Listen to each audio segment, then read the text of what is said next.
Bonjour tout le monde, bienvenue pour un nouvel épisode des Dégusteurs. On espère que vous allez bien.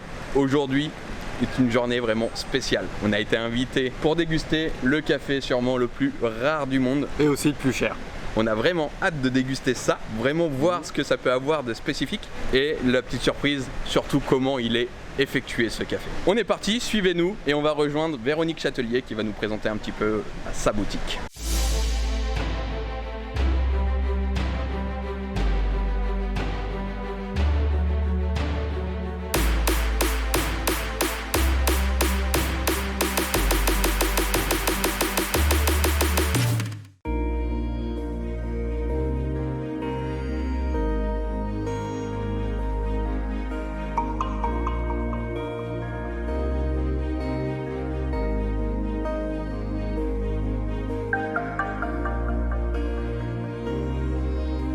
Donc on est en présence de Véronique, merci de nous accueillir en tout cas, c'est très gentil de ta part. Véronique qui est la fondatrice du Le Plein d'Essence. Le Plein d'Essence officiellement a commencé en septembre l'année dernière. Ça a mis du temps parce qu'en fait, ramener du café d'origine animale en France, c'est pas forcément simple pour les douanes. Quel est ce trophée, Véronique? Quel est ce trophée? Eh bien, une médaille d'or internationale des concours de café torréfié à l'origine, du café torréfié en Indonésie en mode ancestral, donc à la bassine. Et en fait, il y a 12 médailles d'or au monde et je suis la seule dans ce café-là, le café Luwak.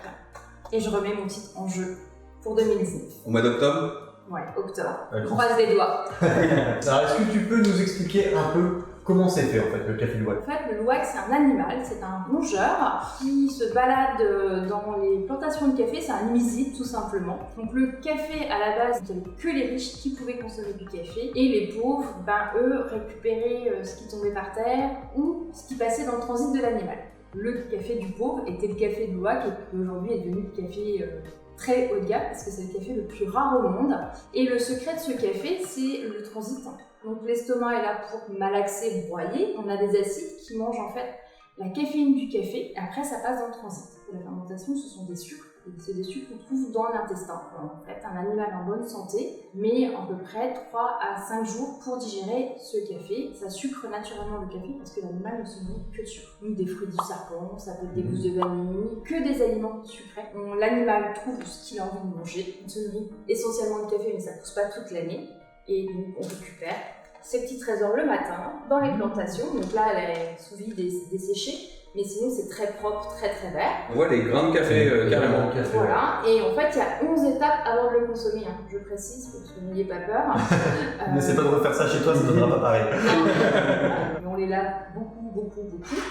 On les fait sécher. Et une fois lavés séchés, ça ressemble à ça en fait. Donc, il y a une peau, une cuticule, et à la main, en fait, on enlève la cuticule pour récupérer le café vert, donc ça donne ça. Et à savoir qu'un animal rejette en moyenne 10 grammes par jour, donc soit 3 kilos par animal. Je fais partie des 2% de gens qui trouvent du café sauvage, parce que 90% est d'élevage avec les maltraitances animales. Et le vrai café Luwak sauvage, eh bien on trouve de l'arabica et du robusta dans les esclaves. Dites-vous bien que si demain vous achetez du café et qu'ils ont tous la même forme, la même taille, c'est pas sauvage. Une tasse par exemple. Combien reviendrait une tasse voilà, en prenant une tasse comme ça? Bien par exemple dans les palaces, c'est vendu entre 40 et 70 euros la tasse. Un petit coffret au niveau du design, moi je trouve qu'il est vraiment très réussi. C'est un dieu, c'est le dieu du bien et du mal, le dieu Bayong. Les Balinais sont hindouistes et donc ils sont très croyants et il y a beaucoup de masques et autres dans leur pays. Vu que c'est un café qui vient d'Indonésie, enfin surtout de Bali et de Kintamani, pour les remercier de leur travail, le goût du Plein d'Essence, c'est un dieu. Et au niveau de tes relations que tu as avec les producteurs là-bas? Ce sont des gens passionnés et dans leur culture hindouiste, dans leur religion, on soigne des animaux parce que quand on décède là-bas, on se réincarne dans un animal, d'où la bienveillance des animaux. Dans le reste de l'Indonésie, c'est pas le cas. Quand je ramène 25 kg de café torréfié, je fais vivre en moyenne 150 familles. Et en fait, la médaille d'or, c'est aussi le fruit de leur travail. Donc la médaille d'or, je les ai fait participer à travers des photos. On est rentré au collège culinaire de France, je dis bien on, parce que c'est grâce aussi à leur travail. Donc on est rentré là en janvier dernier, donc c'est un honneur pour nous tous. Donc nous, de notre côté, on met en description la page Instagram Le Plein d'Essence, justement, c'est une marque nouvelle du coup. Et vous allez pouvoir voir l'évolution, les différents concours que tu fais, parce que ça, je vois que tu en publies énormément. Nous, de notre côté, en tout cas, on a hâte de déguster. Donc on va commencer par un café classique pour comparer en fait la différence, que ça soit en termes de couleur ou en termes de crème.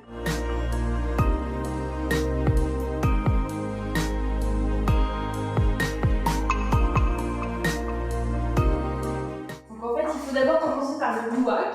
Ah ok. Le Louac est beaucoup plus doux en termes de valeur gustative et sucré. D'accord. Avec autant de café, je vais péter le feu moi ce soir. Alors, il n'y a quasiment pas de caféine dans le café de Louac parce que vu que du coup les acides de l'estomac ont mangé la caféine, on est sur un café qui est très peu caféiné. On ne peut pas dire qu'il est décaféiné, mais il est très peu caféiné.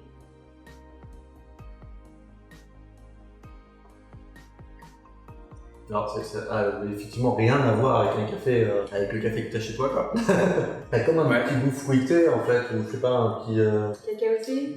C'est le cacaoté, ouais, il y a un goût, en fait, supplémentaire. Il y a une perception vraiment de caramélisé, pour moi. Bon, après, on n'a pas un palais très développé pour avoir tous les goûts, je pense. En première bouche, on a une légère acidité qui se colle, en fait, sur le côté de la mâchoire, au niveau des molaires, qui reste mais qui n'est pas désagréable.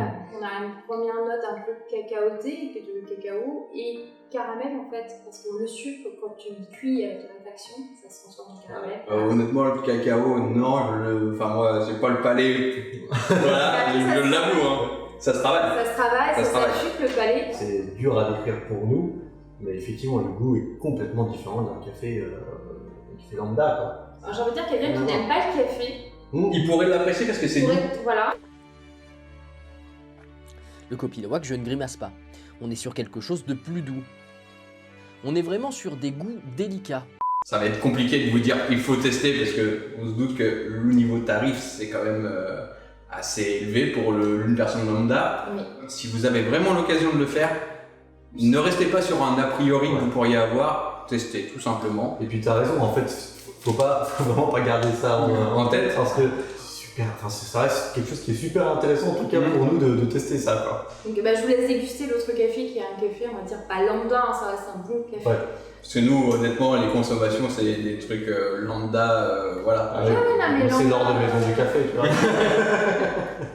Moi, je vous conseillerais d'aller chez un torréfacteur. C'est pas plus cher que le supermarché et vous avez des cafés qui sont torréfiés fraîchement et à des prix de meilleure qualité et à des prix très corrects. Alors, voilà ce que je peux dire après avoir bu le café plus classique. Le truc qui me choque, je le trouve beaucoup plus amer. Oui, entièrement d'accord. Plus fort. Ouais, plus fort, plus amer. Puissant, ouais. Plus puissant, ouais. Un café comme ça, une personne par contre qui va pas forcément aimer le café, il pourra pas le boire parce qu'il trouvera que c'est beaucoup trop fort. Ma préférence, après effectivement, ça va aller sur un goût vraiment qui est original. Ouais, qui détonne. C'est la première fois que j'ai ce goût-là en bouche. Par exemple, mes vins, c'est du vin blanc, donc c'est des trucs fruités. Mes bières, c'est des bières aromatisées. Bah là, le café, ouais, ça a une petite touche caramélisée et je trouve que ça fait que ça passe bien. Vous pouvez mettre une pointe de lait et ça le modifie complètement. Ouais. Comme la cannelle, parce que là j'ai pas de bâton de cannelle, mais quand eux n'ont pas de cuillère en plastique ou de cuillère, tout simplement, ils tournent leur café avec un bâton de cannelle. Et le bâton de cannelle, et bien avec la chair du café, modifie le goût du café et donne un goût qui a rien à voir. J'ai envie de dire, le bâton de cannelle fait un peu exhausteur de goût. Donc j'ai une barista qui s'appelle Julie Aubert, qui elle est mixologue et barista avec un grade assez élevé. Et donc on a joué avec ce café lors des Bocuse d'Or en fait, un autre concours qu'on a fait. Et donc on a fait des expressos classiques, et une boisson à base de lait et une boisson signature, donc plutôt version cocktail. On a joué le côté, on va dire, normand, le côté sud, parce qu'elle est du sud. On avait de la pomme, de la cannelle pour le côté baliné avec le café et le côté sud avec du thym. En tout cas, Véronique, merci beaucoup pour ce moment. Voilà, c'est ça. Qui est pour nous énorme, qui sort vraiment de ce qu'on peut faire. Et on espère que ça plaît à nos abonnés. N'hésitez pas à nous le dire en commentaire. Surtout ne pas avoir d'a priori et ne pas faire d'amalgame entre le café sauvage et le café d'élevage. Mais vraiment un point d'honneur et je me bataille tous les jours pour ça. Soyez vigilants. Voilà. Aussi merci au Collège Culinaire de France, parce que les gens ne connaissent pas le Collège Culinaire de France, mais c'est une belle association de producteurs de qualité. Et j'ai envie de dire merci à Monsieur Rebuchon et Monsieur Ducasse d'avoir fait cette association et pour lancer les producteurs avec des vraies valeurs. Et nous, on espère que tu en gagneras un deuxième parce que Oui. je pense que ce sera amplement mérité. On croise les doigts pour avoir la même ou autre Complètement. chose. Donc t'oublies pas, si tu as aimé la vidéo, tu partages, tu likes, tu t'abonnes. Nous, on a passé un super moment, on fera encore plein de choses comme ça, des choses qui détonnent un peu de ce qu'on fait d'habitude pour vous faire découvrir des trucs de malade, quoi. En tout cas, pour notre part, on vous remercie et on vous dit mardi 18h pour une prochaine vidéo. Et à bientôt pour de nouvelles Aventure. Ciao. Ciao. Et voilà, on espère que cette petite vidéo vous aura plu. N'oublie pas de t'abonner sur YouTube et de cocher la petite cloche. Si tu veux devenir partenaire avec nous, n'hésite pas, contacte-nous. Et surtout, on espère vous revoir pour de prochaines aventures.